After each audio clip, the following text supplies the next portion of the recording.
যোগসুর ৮ কেন্দ্রের ফল প্রকাশ, ভিপি পদে হাড্ডাহাড্ডি লড়াই, এগিয়ে শিবির সমর্থিত অদম্য জবিয়ান ঐক্য প্যানেল। ইন্টারনেট বন্ধ ও মানবতা বিরোধী অপরাধ মামলায় সজীব ওয়াজেদ জয় ও জুনায়েদ পলকের বিরুদ্ধে অভিযোগ গঠন শুনানি আজ। এয়ারফ্রেট কাস্টমস ও এফসেকের যৌথ অভিযান, চট্টগ্রাম বিমানবন্দরে ২১ লাখ টাকার স্বর্ণালংকার জব্দ। চীনের বদলে সরবরাহ যাবে মার্কিন দিকে, যুক্তরাষ্ট্রকে $২০০ কোটি মূল্যের তেল দেবে ভেনেজুয়েলা।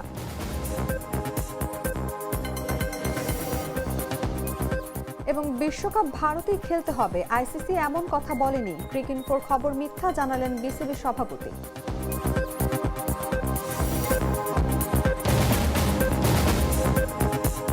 এতক্ষণ শুনছিলেন সংবাদ শিরোনাম। দর্শক, আমন্ত্রণ দুপুর ১টার সংবাদে, সঙ্গে আছি আমি অনুভা বিশ্বাস। কফি ক্যান্ডি, কররা কফি, কঠিন স্বাদে, হাইকে বলো বাই। চলে যাচ্ছি পুরো খবরে। জগন্নাথ বিশ্ববিদ্যালয় কেন্দ্রীয় শিক্ষার্থী সংসদ নির্বাচনে এখন পর্যন্ত ৮টি কেন্দ্রের ফলাফল ঘোষণা করেছে নির্বাচন কমিশন। এতে শীর্ষ ৩ পদে শিবির সমর্থিত অদম্য জবিয়ান ঐক্য প্যানেল এগিয়ে আছে। এর মধ্যে ভিপি পদে শিবির ও ছাত্রদল প্যানেলের ব্যবধান ৬ ভোটের। বুধবার সকাল 10:30 পর্যন্ত এই অবস্থা দেখা যায়। ৮ কেন্দ্রের ফলাফলে ভিপি প্রার্থী রিয়াজুল ইসলাম 810 ভোট পেয়ে গিয়েছেন। তার নিকটতম প্রতিদ্বন্দ্বী ছাত্রদল সমর্থিত ভিপি প্রার্থী AKM রাকিব পেয়েছেন 804 ভোট। এছাড়া জিএস পদে শিবির প্যানেলের আব্দুল আলিম আরিফ 825 ভোট ও ছাত্রদল প্যানেল থেকে খাদিজাতুল কোবরা 422 ভোট পেয়েছেন। তাছাড়া এজিএস পদে শিবির প্যানেলের মাসুদ রানা 799 ও ছাত্রদল প্যানেলের আতিকুর রহমান তানজিল 690 ভোট পেয়েছেন। এদিকে শীর্ষ ৩ ও অধিকাংশ সম্পাদকীয় পদে শিবির সমর্থিত প্যানেল এগিয়ে থাকলেও পাঠাগার ও সংস্কৃতি সম্পাদক পদ দুটিতে এখনো ছাত্রদল এগিয়ে আছে।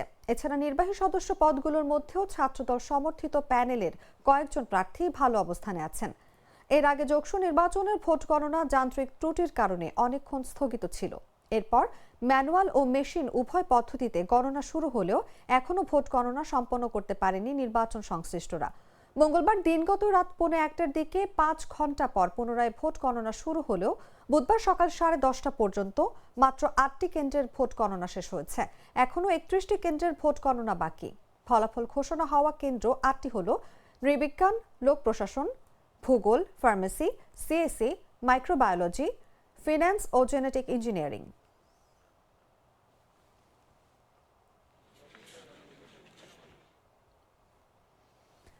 জুলাই গণ অভ্যুত্থানের সময় ইন্টারনেট বন্ধ করে হত্যা সহ মানবতা বিরোধী অপরাধের মামলায় ক্ষমতাচ্যুত প্রধানমন্ত্রী শেখ হাসিনার তথ্য ও যোগাযোগ প্রযুক্তি উপদেষ্টা সজীব ওয়াজেদ জয় ও সাবেক আইসিটি প্রতিমন্ত্রী জুনায়েদ আহমেদ পলকের বিরুদ্ধে অভিযোগ গঠনের শুনানি আজ হবে।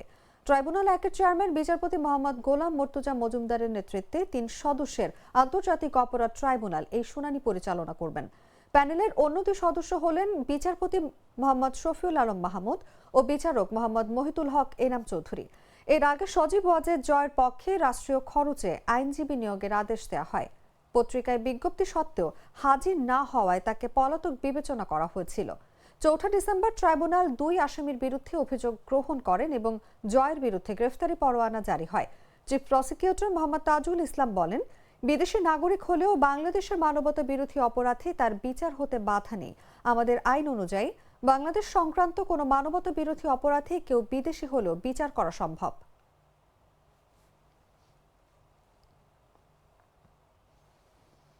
চট্টগ্রাম শাহ আমানত আন্তর্জাতিক বিমানবন্দরে এক যাত্রীর কাছ থেকে 21 লাখ টাকা মূল্যের স্বর্ণালংকার জব্দ করা হয়েছে। মঙ্গলবার রাতে দুবাই থেকে আসা বাংলাদেশ বিমানের একটি ফ্লাইট থেকে এসব স্বর্ণালংকার জব্দ করেছে বিমানবন্দর এয়ারফ্রেট কাস্টমস শাখা ও এফসেক।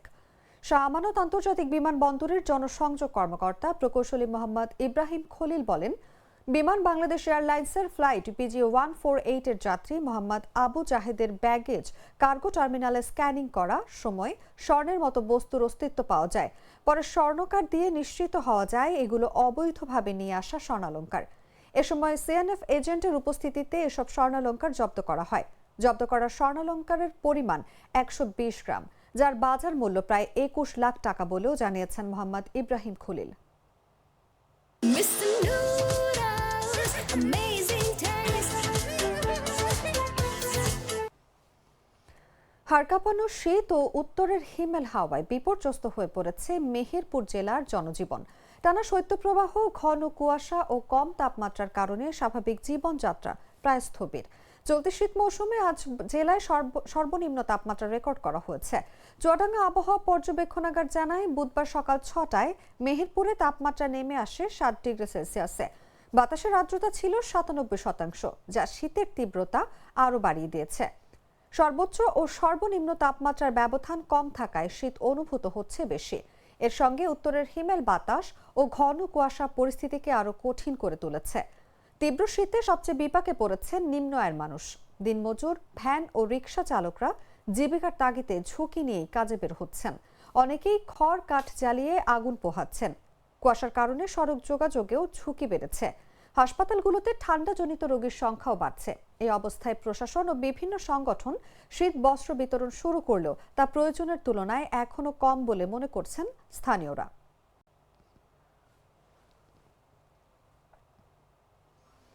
এদিকে উত্তরের জেলা নওগাঁর উপর দিয়ে বয়ে যাচ্ছে মাঝারি শৈত্যপ্রবাহ।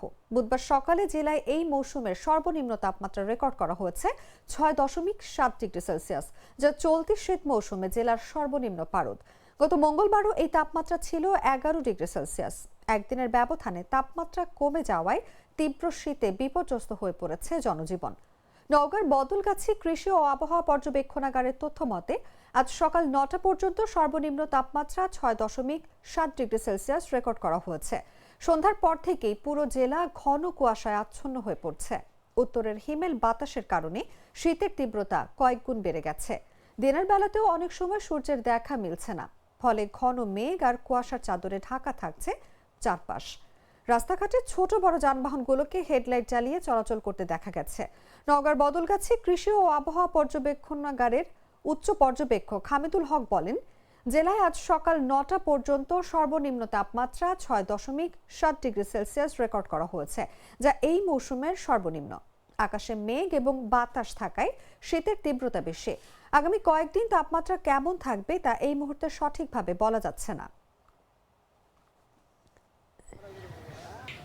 আমি তো মশলা বদলে ফেলেছি, এবার আপনিও বদলে ফেলুন। একবার প্রাণ গুঁড়া মশলা ব্যবহার করেই দেখুন।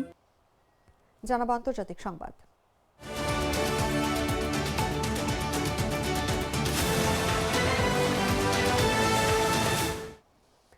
ভেনেজুয়েলা যুক্তরাষ্ট্রকে $200 কোটি মূল্যের অপরিশোধিত তেল সরবরাহ করবে।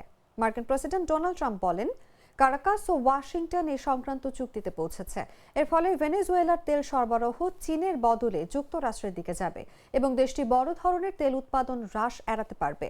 ট্রাম্প দাবি করেছিলেন, ভেনেজুয়েলার তেল শিল্পে মার্কিন কোম্পানিগুলোর প্রবেশাধিকার নিশ্চিত করতে হবে, না হলে সামরিক হস্তক্ষেপের ঝুঁকি থাকবে। তার আরোপিত রপ্তানি নিষেধাজ্ঞার কারণে গত ডিসেম্বরের মাঝামাঝি থেকে লাখ লাখ ব্যারেল তেল ট্যাঙ্কার ও স্টোরেজে আটকা পড়েছিল। ভেনেজুয়েলার প্রেসিডেন্ট নিকোলাস মাদুরোর সরকারের উপর চাপ বৃদ্ধির অংশ হিসেবে দেশটির উপর অবরোধ আরোপ করা হয়। সম্প্রতি যুক্তরাষ্ট্রের সামরিক অভিযানকে ভেনেজুয়েলার শীর্ষ কর্মকর্তারা অপহরণ বলে অভিহিত করেছেন এবং তেল সম্পদ চুরির অভিযোগ তুলেছেন। ট্রাম্প সামাজিক মাধ্যমে জানান, ভেনেজুয়েলা 3 থেকে 5 কোটি ব্যারেল তেল যুক্তরাষ্ট্রে দেবে। তিনি বলেন, এই তেল বাজার দরে বিক্রি হবে এবং আয় হবে ভেনেজুয়েলা ও যুক্তরাষ্ট্রের মানুষের কল্যাণ ব্যবহারের জন্য।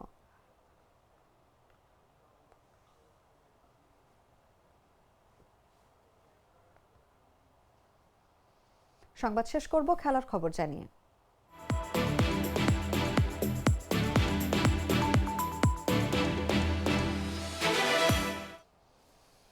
বাংলাদেশের ক্রিকেট অনুরাগীদের মধ্যে যারা একটু দেরিতে ঘুমন, সামাজিক যোগাযোগ মাধ্যমে ব্যস্ত থাকেন কিংবা গোটা দেশবাসীর মধ্যেও যাদের কাজের চাপ, সংসারের চাপ, ব্যবসা বাণিজ্য বা কাজকর্ম শেষ করে ঘুমোতে দেরি হয়, তারা মধ্যরাতে রাত 2টার পর জেনে যান একটি দুঃসংবাদ। ESPN ক্রিকইনফোর প্রতিবেদন থেকে মাঝরাতে জানা গেছে, আইসিসি বাংলাদেশের দাবি মানছে না। অর্থাৎ বিশ্বকাপ খেলতে হলে বাংলাদেশ দলকে ভারতেই যেতে হবে, নতুবা পয়েন্ট কর্তন হবে। এমনটা নাকি আইসিসির পক্ষ থেকে জানিয়ে দেওয়া হয়েছে। এরপর থেকেই সামাজিক যোগাযোগ মাধ্যমে নানা আলোচনা। ক্রিকইনফো যে নিউজ করেছে সেটি কি সত্যি? বাংলাদেশ কি তবে বিশ্বকাপ খেলতে যাবে না? এদিকে বিসিবি সভাপতি আমিনুল ইসলাম বুলবুল জাগো নিউজের সঙ্গে মুঠোফোনে জানান, ক্রিকইনফোর এই খবর সত্য নয়। আইসিসি কখনোই বলেনি যে বিশ্বকাপ খেলতে হলে বাংলাদেশকে ভারতেই যেতে হবে। তিনি আরও জানান, আইসিসি শুধু জানতে চেয়েছে বাংলাদেশ কেন ভারতে খেলতে চাইছে না। বিসিবি ইতিমধ্যে তাদের মেইলে নিরাপত্তাজনিত উদ্বেগের ব্যাখ্যা পাঠিয়েছে। এ কারণে বাংলাদেশ ভারত সফরে যাচ্ছে না। তিনি আরও বলেন, আইসিসি এখন বিসিবি থেকে পূর্ণাঙ্গ ব্যাখ্যা চেয়েছে। কি কারণে বাংলাদেশের ক্রিকেটাররা ভারতের মাটিতে নিরাপদ নন সেই তথ্য আইসিসির কাছে পাঠানো হবে। এরপর আইসিসি সিদ্ধান্ত নেবে। হঠাৎ করে বাংলাদেশকে ভারত খেলতে বাধ্য করা হবে বা ওয়াক ওভার দিতে হবে, এ ধরনের খবর একেবারেই মিথ্যা।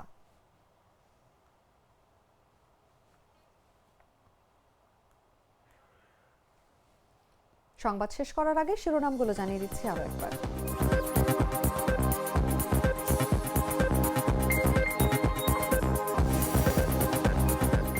যোগসুর ৮ কেন্দ্রের ফল প্রকাশ। ভিপি পদে হাড্ডাহাড্ডি লড়াই, এগিয়ে শিবির সমর্থিত অদম্য জবিয়ান ঐক্য প্যানেল।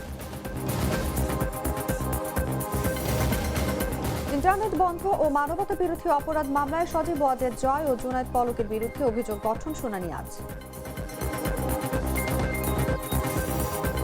এয়ারফ্রেট কাস্টমস ও এফসেকের যৌথ অভিযান, চট্টগ্রাম বিমানবন্দরে ২১ লাখ টাকার স্বর্ণালংকার জব্দ।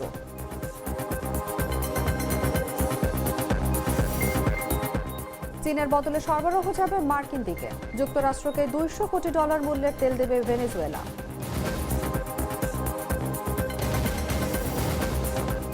এবং বিশ্বকাপ ভারতেই খেলতে হবে, আইসিসি এমন কথা বলেনি। ক্রিকইনফোর খবর মিথ্যা জানালেন বিসিবি সভাপতি।